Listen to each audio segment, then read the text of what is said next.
Are there aspects to your day that you feel as if you're just, checking the box? Do you ever strive to reach out of your comfort zone, become uncomfortable, and level up? Privileged to be your host, this is Jason Wabick. Now, let's uncheck the box.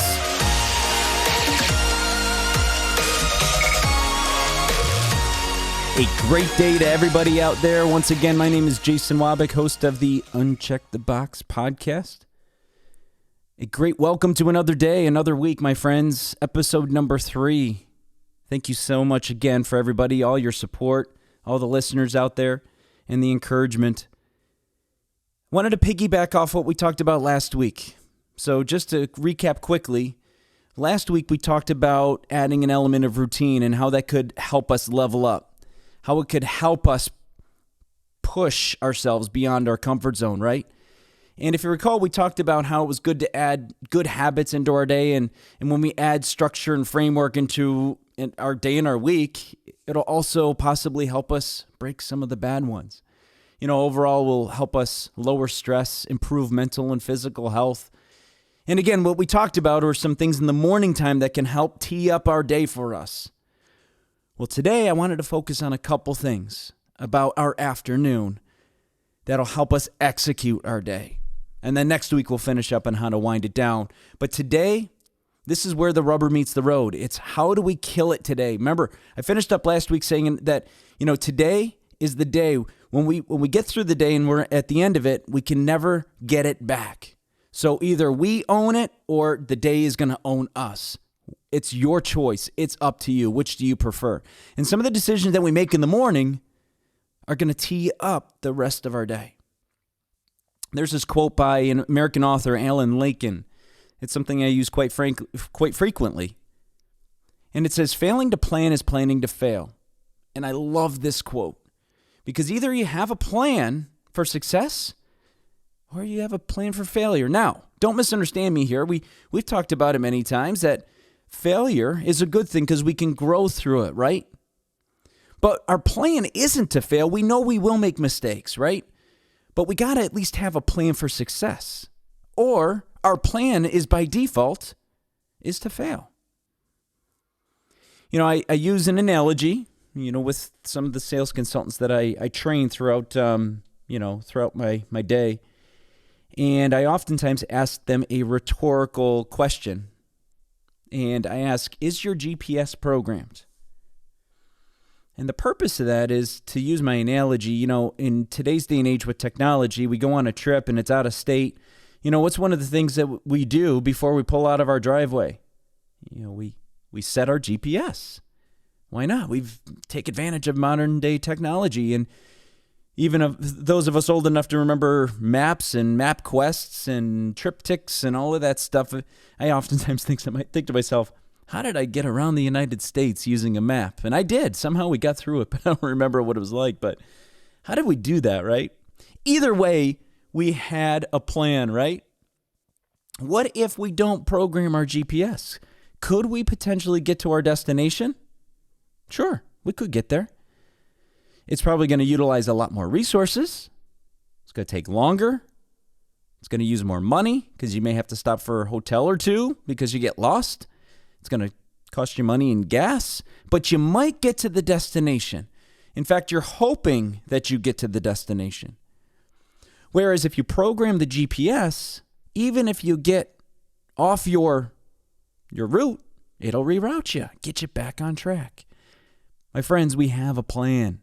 So again, I ask that metaphor question, is your GPS programmed for your day? So let's start there. Planning our day. How can we plan our day? What are some of the things to keep in mind? What are some of the best practices in planning our day? Number 1, look at your schedule. Is it blocked out by the half hour? Is it blocked out by the hour?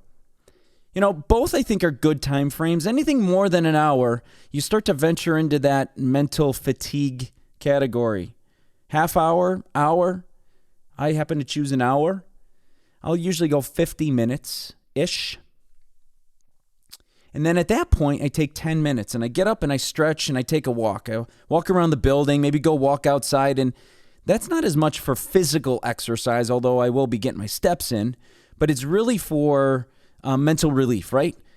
Get the blood going, yes, physically, but it's to clear the head a little bit. Assess how that last hour went. Do I need to re-up? Do I need to go an extra 30 minutes? Do I have to go an extra 20 minutes? Did I complete everything I needed to do? Can I move on to the next activity? My friends, this is not about mentally exhausting yourself for hours on any specific activity. Studies show if you break up your day based off of smaller chunks with frequent breaks, you'll prevent that midday slump. Keep yourself fresh. So I'd recommend break it up. Plan your day and break it up. And leave some spaces in your day. You know, things do pop up. Things do happen. I get that. So leave spaces open because maybe you didn't accomplish something because, let's say you had a client walk in the door and you weren't expecting that client, but you needed to devote some attention to that person, right? So then what you'll do is later on in the day, go back to that. They do say, save the easier tasks for towards the end of the day. And why is that? Because mentally, we are stronger, especially if we killed the morning, and again, we tee up our day right, then we are mentally more prepared and ready to go in the morning to early afternoon. If we take our breaks, we can sustain that energy a little bit longer. But when we get towards the end of that day, you know, we start to get a little bit tired mentally, right? It's just going to happen. So save some of the easier stuff for the backside of the day. You know, things like planning your next day. Very good idea, my friends. Plan your next day today. You plan your next day. So this way, when you come into to work or whatever your situation is, it's already planned. Remember, you don't have to make that decision. We talked about that last week. Every time you make a decision, adds a little bit more stress. So if you've already made the decision what you're going to be doing, you're ready to go. Things like tidying up your workspace, saying goodbye to coworkers, you know, leave on a positive note. Good positive vibes, right? Good things. Exchanging pleasantries with your coworkers. Really easy, simple stuff that you leave satisfied. Speaking of positive vibes, another thing that you can do is your late morning into your drive into work.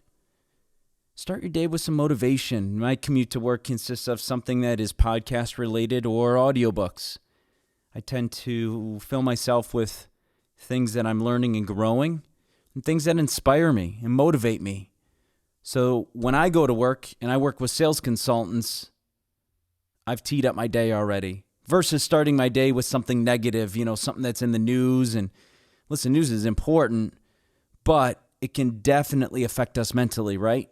So I save my news for a different time of the day. That morning drive is all about getting jacked up for the day because I am ready to own it today. So definitely is something that's super important. Find ways that you can add motivation. So this way, when you get in, you're ready to go. So my friends, in recapping, we got our morning started off great. Now we're driving to work. We get some motivation. We get to work. We've got our day already planned out for us. By the half hour, by the hour, we're going to do our best to execute that plan.